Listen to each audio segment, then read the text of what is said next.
Abooluganda Mukama yeebazibwe. Amannya gange mpitibwa Saala Swaga. N'olwaleero nzize okuddamu okuyigiriza ku mutwe gwaffe ogw'okusaba okuddibwamu. Nasooka ne mbagamba mu kuyiga okwasooka nti okusaba kitegeeza okwogera ne Katonda. Ne tuddamu ne mbategeeza nti okusaba si kwe kugenda ng'otwala butwazi demand. Okusaba communication ne taata waffe oba kwogeranya ne Katonda. Weewaawo olumu tumusaba naye ate n'olumu tuba tusiyogeramu naye olumu ne tumuwuliriza. Kale okusaba kugazi. Ne tuddamu okuyiga kwaffe okwaddako ne nkutegeeza nti bwe okusaba kwaffe kuddibwamu lwa nsonga nti bwe tubeera mu Kristo ne Kristo n'abeera mu ffe, buli kye tusaba ate kirabisibwa. Kati olwaleero njagala twongereyo okuyiga kuno okw'okusaba okuddibwamu. Naye nga ku mulundi guno njagala okubeera nga njogera ku kintu ekiyitibwa contact point oba ekintu ky'oyinza okuyita nga onkwaso, ekintu ky'okukwatako ne kiconnectinga okukkiriza kwo.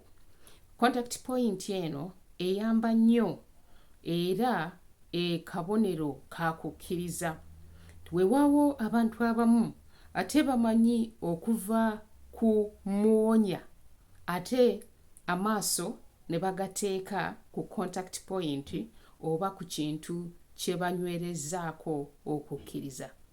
Abamu ne batandika okuba nga katugambe amazzi.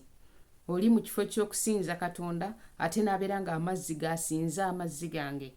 Oba mu kifo ky'okusinza Katonda n'asinza ka prayer cloth oba akagoye ak'okusaba. Kakati ekyo tekiba kirungi, naye kirungi nnyo okutegeera ebintu ebyo bituyamba bitya mu kusaba. Kati olwaleero nga njogera ku kintu ekiyitibwa contact point n'engeri gye zituyambamu mu kusaba, njagala nsome ekyawandiikibwa ekiri mu ssuula eya Luka, essuula ey'omunaana, olunyiriri olwana mu essatu okutuuka ku lunyiriri olwana mu omunaana. Luka essuula ya munaana, ana mu ssatu kutuukira ddala ku lunyiriri olwana mu omunaana. Mu kitabo kino ekya Luka tulabamu omukyala eyali alina ekikulukuto. Omukyala ono n'awonyezebwa, naye yawonyezebwa mu mponyezebwa ekwatagana ne contact point oba yafuna kyakwatako okunyweza okukkiriza kwe. Kati mu kusaba okuddibwamu waliwo okusaba okumu ng'ojja kwetaaga okufuna contact point oba enkwaso gy'okwasizaako okunywerezaako okukkiriza kwo. Contact point eno nja kwongera ogiyigirizaako kubanga ngazi. Naye ku mulundi guno olwaleero katulabe ekyawandiikibwa kino ekiri mu Luka essuula ey'omunaana. N'omukazi eyali alwadde ekikulukuto ky'omusaayi emyaka 12 eyawanga abasawo ebintu bye byonna n'atayinza kuwonyezebwa muntu yenna. Oyo n'amufuluma emabega n'akoma ku lukugiro lw'olugoye lwe, amangu ago ekikulukuto kye ne kikalira. Yesu n'agamba nti, "Ani ankomyeko?" Awo bwe baagenda bonna, Peetero ne banne ne bagamba nti, "Mukama waffe, ebibiina bikwetoolodde bikunyigiriza." Naye Yesu n'agamba nti, "Omuntu ankomyeko kubanga mpulidde ng'amaanyi ganvuddemu."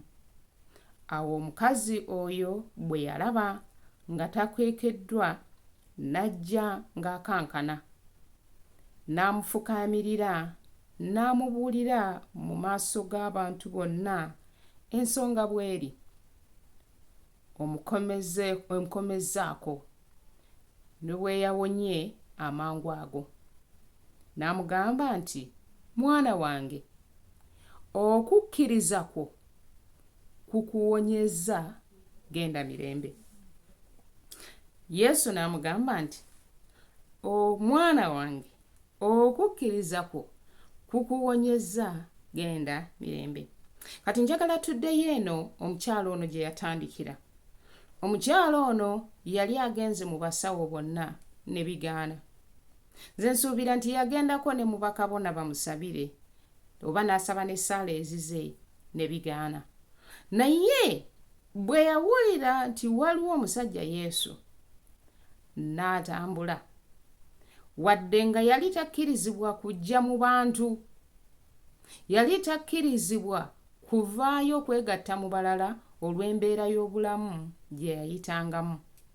Naye omukyalo ono olw'okuba yalina okukkiriza, yavaayo n'ajja n'agamba, nze nja mukwatako contact point. Bwe naakwata ku kirenge kye nja kuwona. Kati ekyo kye njagala tuyingize mu kusaba kwaffe, mu kusaba kwo. Funa contact point naddala we tutuuka mu bintu nga bigaaniddewo, embeera ng'egaaniddewo. Tulina embeera nnyingi ezijja mu bulamu ne zigaanirawo, ng'olumu osabye naye ng'ekyagaanyi. Kakati kiba kitegeeza nti okukkiriza kwo kugatteko contact kw'onywereza, ogambe nti nze bwe nnaakikola mu linnya erya Yesu Kristo ŋŋenda kusiga ensigo eno, noonyezza emirimu gy'embuze, ŋŋenda kusiiba ennaku zino 2 nga nziwaayo nga contact point, mbeere nga sijja kulya newaddeyo, ŋŋenda kusiga ensimbi zino. Bwe twogera ku nsimbi abamu kibawaawaaza, naye omuntu ng'alina ensonga gy'ayiseemu, bw'ogamba contact point nga ddala ategeera okukkiriza, ssente si ze zikukyusa Katonda. Okusiiba kwo si kwe kukyusa Katonda. Ekikyusa Katonda kwe kukkiriza kwo. Okukkiriza kwo kwe kukuwa bye weetaaga. Kati contact point eno ekuyamba okukunyweza. Era tulabye mu lunyiriri olwa 48 nga Yesu amugamba nti, mwana wange, okukkiriza kwo kukuwonyezza, genda mirembe. So si ekirenge kye yakwatako nti kye kyamuwonya, nedda. Okukkiriza kwo kukuwonyezza. Naye okukkiriza kwe, jjukira omukyalo ono bwe yali akyali eri yagamba, bwe nnaagenda ne mmukwatako nja kuba mulamu. Kati oyinza okuba nga olina pain, tumanyi okukozesa anointing oil. Gwe wennyini weefunire anointing oil oba cooking oil, oyo butto bwe tukozesa okufumba awaka. Omusabire, ogambe Mukama, nsabira butto ono era nga mmufuula amafuta. Kati ŋŋenda kugayisa wano awannuma, ŋŋambe Mukama nti eno y'engalo ya Katonda, era buli we gayise gawonyaawo. Bw'oyogera ekyo ti mu linnya lya Yesu mpisa amafuta gano ku kugulu kwange kuno nga nkulangirirako okuwonyezebwa mu linnya erya Yesu Kristo. Kati amafuta ago gajja kwegatta n'okukkiriza kwo galeete okuwonyezebwa mu mubiri gwo. Okukkiriza kutambula n'ebikolwa. Tosobola gamba nti okkiriza ng'ate tolina ky'okola. Kati olwaleero njagala tumanye nti contact point oba enkwaso ziyamba okunyweza okukkiriza kwaffe. Naye nga si ze ziwonya, Kristo yawonya. Bw'oba olina awakaawo nga ababbi babatawaanya, funa anointing oil, musabire, gwe ng'omukyalo omukristaayo ng'omwami omukristaayo oyiweewo ogambe nti mu linnya erya Yesu Kristo nkola anoint this place, nkola anointinga ekibanja kyange kino, baleme ababbi baleme okuddamu okujja okubba emmere yange. Kozesa contact point mu linnya erya Yesu Kristo njiwa amafuta gano wano nga ŋŋaana obubi, nangirira obulungi bwa Katonda bulabisibwe. Omukyalo oyo ow'ekikulukuto yaleeta kulangirira bulungi bwa Katonda mu bulamu bwe. Kakati ky'ekintu kyekimu olwaleero kye tulina okukola. Bw'oba osiga nsigo gisige n'okukkiriza. Bw'oba okozesa anointing oil mukozese n'okukkiriza. N'ebintu bingi prayer cloth abamu bamanyi zikozesa naddala singa omuntu gwe musabira abeera ng'ali wala. Nze ekyo nali nkikozeeko era n'endaba obulungi bwa Yesu. Kakati ensonga ewonya, Kristo yawonya.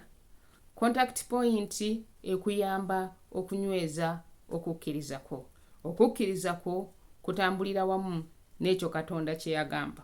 Mukama akuwe